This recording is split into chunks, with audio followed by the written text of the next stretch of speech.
Hey everyone, welcome back.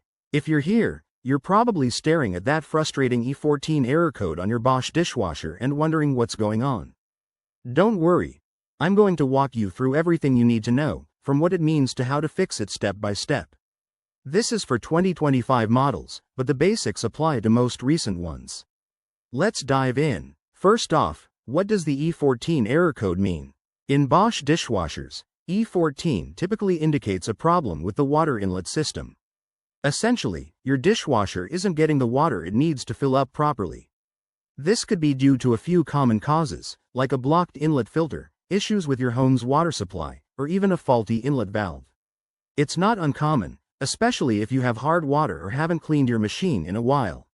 Now, let's talk about the causes in more detail. One big culprit is a clogged filter or hose, which can build up with debris over time. Another possibility is low water pressure from your main supply, maybe a kink in the hose or even a problem with your home's plumbing. And don't overlook the inlet valve itself, it might be worn out or stuck. Alright, time for the good part.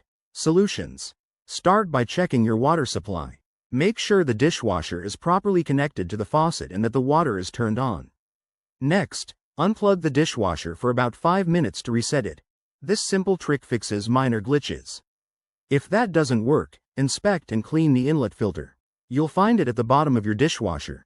Remove any gunk and rinse it under running water. Also, check the inlet hose for kinks or blockages and straighten it out if needed. If you're handy, you might want to test the inlet valve with a multimeter, but if you're not comfortable with that, call a professional. Remember, safety first. Always unplug the appliance before messing with internal parts.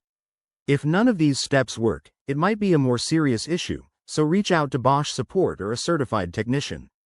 Thanks for watching. If this helped, give it a thumbs up and subscribe for more home repair tips. See you next time.